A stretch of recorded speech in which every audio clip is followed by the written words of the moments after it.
یہ کہتے ہیں کہ ہمارے والد اور والدہ کا انتقال ہوا ہے اور کسی گورنمنٹ کے ادارے سے ان کے کچھ واجبات جیسے ہوتے ہیں، کچھ بینیفٹس وغیرہ یا پینشن وغیرہ ملتی ہے، تو اس پر زکوٰۃ کا کیا حکم ہوگا؟ دیکھیں، کوئی بھی ایسا پیسہ کہ جو پہلے انسان کی ملکیت میں نہ ہو،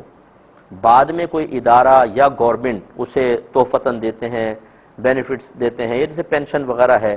اس پر والدین پہ تو بالکل زکوٰۃ نہیں ہوگی کیونکہ ان کے تو ملک میں آیا ہی نہیں تھا۔ اب اس میں پہلے یہ پوچھ لیجئے کہ اس میں وراثت جاری ہوتی ہے کہ نہیں ہوتی؟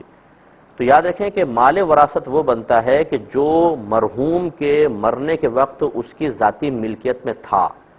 جب اس کا انتقال ہوا تمام مال وراثت ہے، اور جو اس کی ملکیت میں نہیں ہے وہ مال وراثت نہیں ہے۔ تو جسے پینشن ہے یا دیگر الاؤنسز وغیرہ یا بینیفٹس وغیرہ ادارے دے دیتے ہیں، وہ چونکہ ان کی ملکیت میں آیا نہیں تھا تو مال وراثت نہیں ہے۔ یہ اس کا ہوتا ہے جس کا انہوں نے نام لکھوایا ہوتا ہے۔ جیسے بعض لوگ نامینی لکھوا دیتے ہیں، بھئی میری پینشن فلاں کو ملے، اگر میں مر جاتا ہوں تو بینیفٹس فلاں کو مل جائیں، تو جس کو انہوں نے نامزد کیا ہے یہ اسی کے ہیں۔ اب جب اس کے قبضے میں آ جائے گا، پھر اس پر سال گزرے یا پہلے اس کے زکوٰۃ کے مال پر سال گزر رہا تھا، یہ مال اس کے ساتھ ملا کر پھر اس پہ زکوٰۃ کا حکم ہوگا، لیکن والد والدہ پر نہیں ہوگا۔ ایک مختصر سا مزید بریک لیں گے، ہمیں یقین ہے آپ ہمارے ساتھ ہی رہیں گے۔ الرحمن الرحیم، ایک کویسچن یہ کیا تھا کہ اگر انسان مثال کے طور پہ سوتے میں جاگا اور اسے خواب وغیرہ یا احتلام کی لذت وغیرہ بالکل یاد نہیں ہے، لیکن وہ اپنے جسم پر تری دیکھتا ہے تو اس پر غسل واجب ہوگا یا نہیں ہوگا؟ دیکھیں، مسئلہ یہ ہوتا ہے کہ ایک تو احتلام سے قبل ایک پتلا سا پانی آتا ہے، اس کو مزی کہتے ہیں، اور ایک باقاعدہ احتلام کے قطرات ہوتے ہیں، اس کو منی کہا جاتا ہے۔ اگر کوئی انسان جاگتا ہے اور جاگنے کے بعد اپنے جسم پر مزی پاتا ہے تو غسل واجب نہیں ہوگا، کیونکہ اسے وضو توڑتی ہے، غسل واجب نہیں ہوتا۔ اور اگر وہ احتلام ہی اس کو مطلب گمان غالب یہ ہے کہ یہ مادہ منویہ ہے تو غسل واجب ہوگا۔ اب اس میں خواب یا لذت کا بالکل اعتبار نہیں ہوتا، خواب یاد ہے نہیں ہے، لذت یاد ہے یا نہیں ہے، لیکن جب انسان جاگے گا، جسم پہ تری ہو اور اس کے احتلام کے قطرات ہونے کا یقین یا غالب گمان ہے تو بالکل اس کو غسل کرنے کا حکم ہوگا۔ ایک انہوں نے کویسچن کیا کہ اگر بیوی اپنے کزن سے پردہ نہ کرے اور جب شوہر منع کرے تو وہ کہتی ہے کہ میں کزن سے پردہ کرنا میں بالکل نہیں کروں گی، اگر تم مجھے چھوڑنا چاہو تو چھوڑ دو، یعنی پردہ نہیں کروں گی، طلاق دے دو چاہے، یہ اگر بیوی کہے تو شوہر کیا کرے؟ دیکھیں، سب سے پہلے تو جب شوہر کا ذہن اس طرح کا مذہبی تھا کہ وہ بیوی کو پردہ کروانا چاہتا تھا تو ایسی لڑکی سے شادی کیوں کی کہ جو لڑکی بے پردگی کی زندگی گزارنا چاہتی تھی؟ ہمارے ہاں میجر مسٹیک یہ ہوتی ہے کہ ہم جب شادی کر رہے ہوتے ہیں اس وقت ہم کہتے ہیں بس کسی طرح شادی ہو جائے، بعد میں بس سب چیزیں دیکھ لیں گے، یعنی پابندی والی چیزیں جو ہے وہ پہلے معلوم کرنے کی کوشش نہیں کرتے، نہ اس کا اظہار کرتے ہیں، اس خوف کی وجہ سے کہیں رشتہ خراب نہ ہو جائے، کہیں سامنے سے انکار نہ ہو جائے۔ اس کی خرابی یہ پیدا ہوتی ہے، بعد اوقات لڑکی کا ذہن مذہبی ہوتا ہے، لڑکا بالکل عجیب و غریب ہوتا ہے، وہ بیوی کو شادی کرنے کے بعد کہتا ہے پردہ نہ کرو اور میرے دوستوں کے ساتھ بیٹھو، مسائل پیدا ہوتے ہیں۔ اسی طرح بعض اوقات بچیاں ایسی ہوتی ہیں کہ ان کے اپنے گھر کے اندر بے پردگی کا معاملہ ہوتا ہے، کزنز آتے ہیں، بیٹھتے ہیں، ہنسی مذاق ہلا گلا ہو رہا ہے، اب وہ شخص لڑکے نے پوچھا ہی نہیں کہ بھئی آپ پردہ کریں گے یا نہیں کریں گے، یا میری مرضی یہ ہے کہ تمہیں شادی کے بعد پردہ کرنا ہوگا، بس نکاح ہو جانے دو۔ مائیں بھی منع کر دیتی ہیں، بیٹا دیکھو زیادہ بھی نہ بات کرو، رشتہ خراب ہو جائے گا۔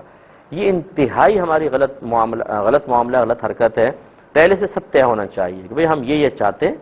اگر ایک لڑکے کا مذہبی ذہن ہے وہ بالکل واضح طور پہ کہے میں اپنی بیوی کو پردہ کرواؤں گا، شریعت پر عمل کرے گی، اس طرح میں نہیں ملنے دوں گا۔ تو اب اس کے بعد اگر پھر بیوی کہتی ہے تو پھر تو بہت اچھی بات ہے کہ آپ کہہ سکتے ہیں میں پہلے طے ہوا تھا۔ اب آپ پہلے طے نہ کریں اور اس کے بعد جب وہ لڑکی اپنے گھر کی عادت اور اطوار کے موافق طرز عمل اختیار کرے، پھر آپ یہ چاہیں کہ بالکل رابعہ بصریہ بن جائے، اس سے گھر کے اندر بگاڑ پیدا ہوتا ہے اور وہ بغاوت پیدا ہوتی ہے جو یہ لڑکی کر رہی ہے کہ طلاق دے دو لیکن قزن سے ملنا نہیں چھوڑوں گی یا اس سے پردہ نہیں کروں گی۔ اب یہ دیکھیں نا کس قدر بڑی بات ہے۔ تو اس لیے خلاصہ کلام یہ ہے کہ پہلا تو یہ قدم اٹھانا چاہیے۔ دوسری بات یہ ہے کہ فرض کر لیں کہ پہلے یہ قدم نہیں اٹھایا اور شادی ہو گئی، اب یہ بیوی کہتی ہے کہ میں بے پردگی کروں گی اور چاہے مجھے طلاق دے دو، تو میں شوہر کو یہ تو نہیں کہوں گا کہ وہ طلاق دے، کیونکہ یہی ایک مسئلہ نہیں ہے کہ جس کو بنیاد بنا کر ہم اقدام طلاق کریں۔ بعض اوقات بیوی نماز نہیں پڑھ رہی ہوتی وہ بدنگاہی کر رہی ہوتی ہے، وہ علم دین نہیں سیکھتی جو گناہ کبیرہ ہے، وہ عورتوں کے ساتھ غیبتیں کر رہی ہوتی ہے، گناہ کبیرہ ہے، وہ چغلیاں کر رہی ہوتی ہے، گناہ کبیرہ ہے، وہ لڑائی جھگڑا کرتی ہے، بڑوں سے بدتمیزیاں کرتی ہے، گناہ کبیرہ ہے، اپنے شوہر سے بدتمیزیاں کرتی ہے، گناہ کبیرہ ہے۔ اگر آپ گناہوں اور خطاؤں پر طلاقیں دینا اگر شروع کریں، اگرچہ مطلوب شرع یہی ہے، حضرت عبداللہ ابن عمر رضی اللہ تعالی عنہما نے اپنی ایک زوجہ کو صرف اس لیے طلاق دی تھی کہ وہ نماز نہیں پڑھتی تھی، تو آپ نے طلاق دے دی کہ ایسی عورت میرے گھر میں نہیں رہ سکتی، لیکن وہ دور کچھ اور دور تھا۔ آج کل کے دور میں چونکہ ہمارے ہاں تربیتوں کا فقدان ہے، ہماری طبیعتیں اسلام کی پابندیوں کو مکمل طور پہ اپنے اوپر نافذ کرنے کے لیے تیار نہیں ہیں، ہم اپنے بچوں کو مذہبی ماحول نہیں دیتے ہیں، اب اگر ہم چاہیں کہ اس طرح کریں تو یہ بہت ہی مشکل ہو جاتا ہے، تو بہت سارے گناہ ہو رہے ہوتے ہیں۔ تو اب سوال یہ پیدا ہوتا ہے کہ صرف کزن سے بے پردہ ملاقات پر ہی طلاق کیوں، یعنی اس پر ہی سختی کیوں؟ بے نمازی پن پر سختی کیوں نہیں ہے؟ اس کے غیبت کو ترک کروانے پر سختی کیوں نہیں ہے؟ علم دین سے دور رہنے پر سختی کیوں نہیں ہے؟ یہ بہت بڑا گناہ کبیرہ ہے۔ تو یہ ہمارے ہاں عجیب مسئلہ ہوتا ہے کہ شوہر اگر مذہب کو نافذ کرنا چاہتا ہے تو وہیں پر جہاں اس کی طبیعت چاہ رہی ہوتی ہے۔ مطلوب شرع کیا ہے، حکم شرع کیا ہے، مطالبہ شرع کیا ہے، اللہ تعالیٰ اس کے رسول کی مشیت اور مرضی کیا ہے، وہ نہیں دیکھیں گے۔ بھئی مجھے یہ اچھا نہیں لگتا، تمہیں یہ نہیں کرنا ہوگا، مجھے یہ اچھا نہیں لگتا، تمہیں یہ نہیں کرنا ہوگا۔ جب ہم اپنی مرضی چلاتے ہیں اور اپنی مرضی کے موافق بس سامنے والے کو ڈھالنا چاہتے ہیں، شریعت کو نہیں، تو پھر سامنے والا بھی پوچھتا ہے کہ اگر تم مجھے یہ کہتے ہو کہ ایسا کریں، تم بھی تو یہ کرتے ہو،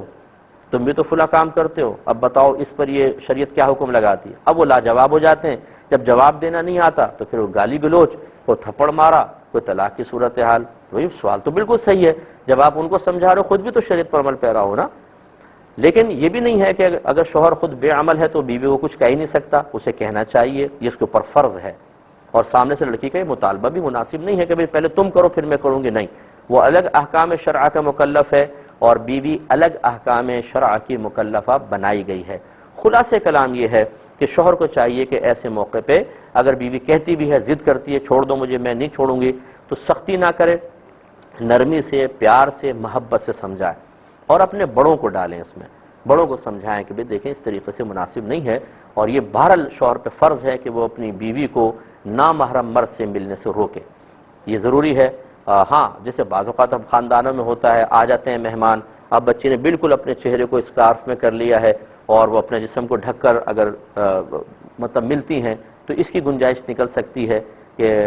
خصوصاً باہر کے ملکوں میں جہاں نقاب کا رواج نہیں ہے اور دیگر معاملات ہیں تو اس کی کچھ گنجائش نکل جائے گی، لیکن تنہائی میں ملنا، پھر ہنسی مذاق کرنا، پھر وہی پرانی سابقہ زندگی والی روش اختیار کرنا، شادی کے بعد عورت کو بالکل زیب نہیں دیتی، نہ شریعت اس کی اجازت دیتی ہے۔ شوہر کے سامنے ملاقاتیں ہوں اور تھوڑی بہت بات ہو، یہ بھی موجودہ دور کے تقاضے کے اعتبار سے میں عرض کر رہا ہوں۔ اگر کوئی اس کو بھی نہ کرے کوئی بچی، بہت ہی اچھی بات ہے کہ وہ بالکل نامحرم کے سامنے نہ آئے، لیکن اگر وہ اپنے پردہ جسم کو ڈھک کر اور تمام شرعی تقاضے پورے کر کے سامنے بیٹھ کے گفتگو کرتی ہے تو اس کی گنجائش نکلے گی۔ باہر بھی تو بچیاں جاتی ہیں اور نکلتی ہیں۔ تو خلاصہ کلام یہ ہے کہ شوہر کو حکمت کے ساتھ بیوی کو سمجھانا چاہیے۔ اس طرح اگر وہ سخت قدم اٹھائے گا یا خلاف حکمت طریقے سے بیوی کو سمجھانے کی کوشش کرے گا، معاملہ بگڑے گا، بنے گا نہیں۔ اور جن کی شادیاں نہیں ہوئی وہ پہلے سے طے کر لیں کہ ہمیں اپنی بیوی سے کیا کیا کروانا ہے اور کیا نہیں کروانا، اور اس کے جواب میں جب بیوی ہم سے پوچھے گی کہ تم شریعت پہ کتنا عمل پیرا ہوگے تو اس کا جواب کیا دینا یہ بھی تیار رکھیں۔